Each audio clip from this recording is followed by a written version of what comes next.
Makan odading Mang Oleh rasanya seperti menjadi Iron Man.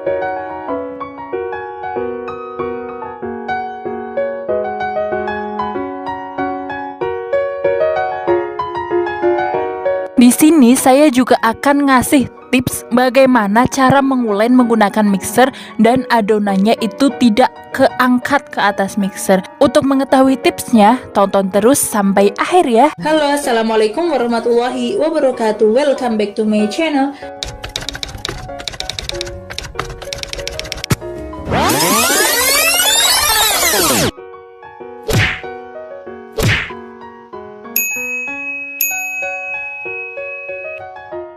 Di video kali ini saya akan membuat sesuatu yang saat-saat ini itu lagi viral, yaitu kalau yang lagi viral itu adalah odading Mang Oleh. Tetapi saya akan membuat sesuatu yang mirip lagi viral itu, yaitu bukan odading Mang Oleh. Kenapa dinamakan bukan odading Mang Oleh?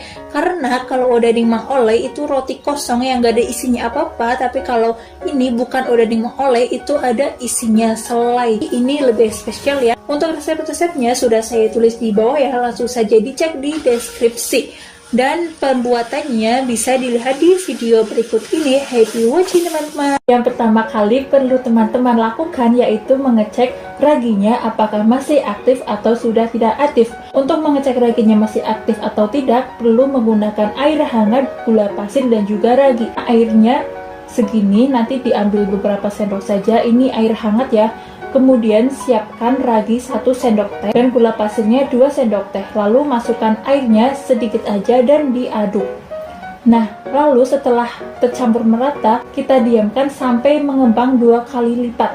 Kalau udah mengembang 2 kali lipat, berarti itu tandanya ragi masih aktif. Oke, ini udah mengembang 2 kali lipat, berarti raginya itu memang masih aktif ya. Ini ada terigu. Kemudian ragi yang tadi sudah kita aktifkan, sudah kita cek bahwa ragi itu masih aktif, kita masukkan ke dalam adonannya. Dan kemudian masukkan gula pasir, lalu pelembut kue. Di sini saya menggunakan ovalite, bisa menggunakan SP atau TBM, dan masukkan perisa vanili. Di sini vanili cair ya, boleh vanili bubuk atau vanili cair.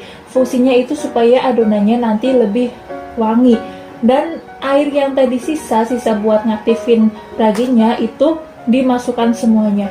Kalau udah masuk semuanya, kita aduk sampai tercampur merata. Yang pertama, kita aduk dulu menggunakan sendok sampai tercampur merata. Setelah tercampur merata, baru kita gunakan mixer. Di sini saya tidak ulein pakai tangan ya, tetapi menggunakan mixer. Dan kunci supaya adonan itu tidak naik, itu memasang kakinya, kaki mixernya itu dibalik ya. Kalau yang biasanya buat kanan berarti ditaruh di kiri, dan yang biasanya di kiri itu ditaruh di kanan. Yang kedua, kalau adonan naik lagi kayak gini, berarti teman-teman kurang menekan mixernya ke bawah.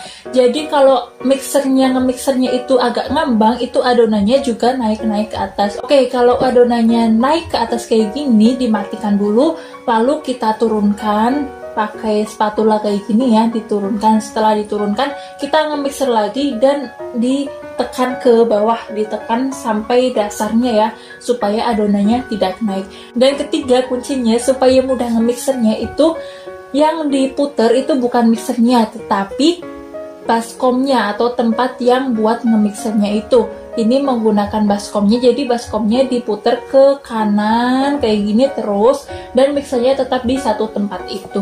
Oke, kalau sudah tercampur rata kayak gini dan adonannya sudah lumayan kalis kayak gini, kita masukkan menteganya. Kita mixer lagi sampai mentega dan adonannya tadi itu tercampur merata. Nah, kalau udah tercampur merata kayak gini dan terlihat kalis, kalau diangkat kayak gini itu nggak langsung putus ya, putusnya agak lama. Diangkat kayak gini itu berarti adonan sudah siap dan boleh dibentuk, udah bisa dibentuk. Nah, kalau udah kayak tadi, kita ambil adonannya dan kita taruh tepung terigu di atas plastik kayak gini supaya tidak menempel ya saat digilas dengan rolling pin. Tuh, atas adonan juga dikasih terigu juga, tepung terigu juga. Baru setelah itu ditutup menggunakan plastik, dan rolling pinnya itu di roll atau digilas di atas plastiknya kayak gini. Digilas sampai tipis, tapi nggak terlalu tipis juga nggak terlalu tebel, kira-kira setengah sentimeteran kayak gini. Kalau udah kita bentuk agak lonjong kayak gini ya, karena ini bukan odading Mang Oleh. Tapi kalau odading Mang Oleh itu kan kosong ya, roti kosong. Kalau ini ada isinya ya, ada selainya. Jadi saya namanya bukan odading Mang Oleh.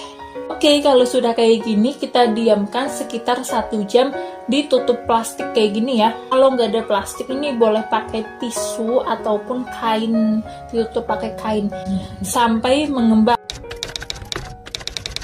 Nah, untuk mengetahui apakah ini mengembangnya udah bagus apa belum, kita tusuk kayak gini. Nah, kalau bisa balik lagi tapi perlahan, itu berarti bagus. Tetapi kalau nggak bisa balik lagi, itu berarti belum siap. Tetapi kalau balik laginya cepet banget, itu berarti terlalu overload. Kalau udah langsung saja kita goreng, ini menggunakan minyak yang nggak terlalu panas. Kita goreng kayak gini, dan nggak langsung dibalik, setelah beberapa saat baru dibalik.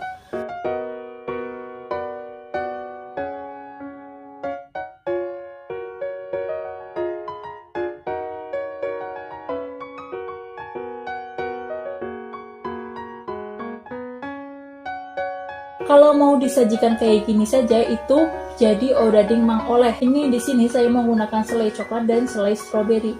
Untuk memasukkan isinya, tinggal ambil sumpit dan ditusuk di salah satunya, di ujung kayak gini. Ditusuk terus digoyang-goyangin, tapi jangan sampai ke sana ya. Ini berlubang, udah berlubang kayak gini. Dan selainya kita masukin ke dalamnya sampai keluar sedikit.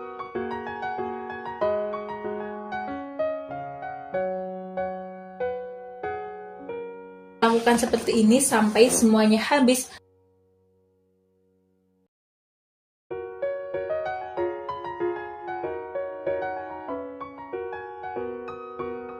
Lebih memperkuat rasa atau lebih memperkaya rasa, bisa ditambahin gula donat ya. Gula donat itu gula salju yang dimakan itu gitu. Kalau mau langsung dimakan juga boleh, kalau ditambah gula salju kayak gini juga boleh. Oke, sekarang coba kita belah. Wow, sampai dalam kayak gini ya selainya. Dan ini teksturnya empuk banget, rasanya juga enak banget. Ini rasanya enak banget. Pokoknya teman-teman harus mencobanya sendiri ya di rumah.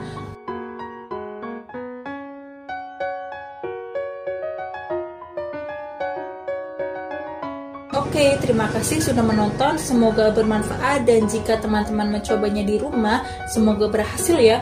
Wassalamualaikum warahmatullahi wabarakatuh.